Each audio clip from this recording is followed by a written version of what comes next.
BJP অকলে নিৰ্বাচন খেলিব প্ৰমোদ বড়ো ডাঙৰীয়া যিটো সমষ্টিত খেলিব আৰু হাগ্ৰামা মহিলাই ডাঙৰীয়া যিটো সমষ্টিত খেলিব সেই দুটা সমষ্টিত আমি প্ৰাৰ্থিত্ব নিদিওঁ মাননীয় মুখ্যমন্ত্ৰী ডাঙৰীয়াই ঘোষণা কৰিছিল দলত যোগদান কৰোৱাই এপছুৰ সভাপতি ডিপেন বড়োকো প্ৰাৰ্থিত্ব দিয়াৰ পৰিকল্পনা সাজু কৰিছে প্ৰমোদ বড়োৱে সাকৰিল मोनगोरथोंना फिथाइ सामथाइल' जागोनाङो नासपति काजु बादाम गेदेर मानसिजों बुलायनांगौलै गावनिख्रुइ बोलो गोरासिनजों কোনখন আইনত লিখা আছে গাড়ী থাকিলে ডাম্পাৰ থাকিলে ব্যৱসায় থাকিলে তেওঁ সাংবাদিক কৰিব নোৱাৰে जोंनि गथ' गथाया मानो आलाय सिलाय गावथा जालांबाय थैबाय जोङो दिनैसिम मानो थाखा फैसा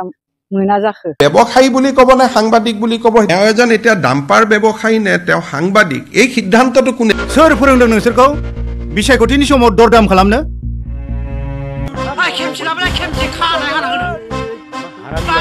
मारो गिदा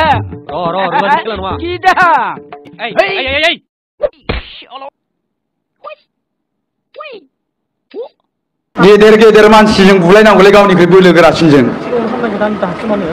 मावजिखौ देथारनानै मा जानो मैदेरखौ देथार दुनियानि मानसिया नोंखौ दाला होननानै बुंगासिनो दङ हिनजाव लांलाङै दिल्ली बुबायाव हाननानै जाहैग्रा आरो मा मिथिया नोंखौ नोंलाय नों मा नुदों नों मा हा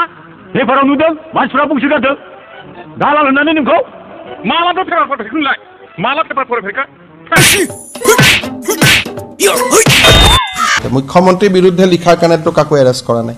তেখেতটো পোৰ্টেলত কাম কৰে আৰু পোৰ্টেলত কাম কৰা লোকসকলকতো আমি সাংবাদিক বুলি এতিয়ালৈকে আমি সিদ্ধান্ত লোৱাই নাই তেওঁক ব্যৱসায়ী বুলি ক'ব নে সাংবাদিক বুলি ক'ব তেওঁ এজন এতিয়া ডাম্পাৰ ব্যৱসায়ী নে তেওঁ সাংবাদিক এই সিদ্ধান্তটো কোনে ল'ব মই প্ৰেছ ক্লাবৰ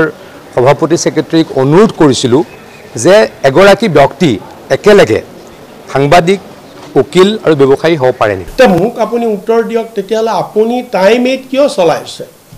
আপোনাৰ টাইম 8 চেনেলটো ৱেব পোৰ্টেল চেনেল হয় নে নহয় মুখ্যমন্ত্ৰীয়ে বুটকৰ নাজানে তেওঁ যে ইমান সীমিত জ্ঞান আমি জনা নাছিলোঁ যে ইয়াৰ কাৰণে ৰাজ্য চৰকাৰে স্বীকৃতি দিব নালাগে এই পোৰ্টেল ৱেব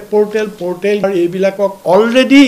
চেন্ট্ৰেল গভৰ্ণমেণ্টৰ Digital Media Ethics Code Rules 2021 already central government define কৰিছে তে মই মুখ্যমন্ত্ৰী মহোদয় সুধিব খুজিছো কোনখন আইনত লিখা আছে গাড়ী থাকিলে ডাম্পাৰ থাকিলে ব্যৱসায় থাকিলে তেওঁ সাংবাদিক কৰিব নোৱাৰে নে এখন আপোনাৰ নিজৰ এজন সাংবাদিকৰ কি ব্যৱসায় থাকিব নোৱাৰে নেকি সাইড বিজনেছ চৰকাৰৰ বিফলতাবিলাক উদঙাই দিয়াত প্ৰতিশোধ লবৰ কাৰণে এনে ধৰণৰ পন্থা অৱলম্বন কৰিছে এইটো গণতন্ত্ৰৰ বাবে এটা ডাঙৰ ভাবুকি আহিছে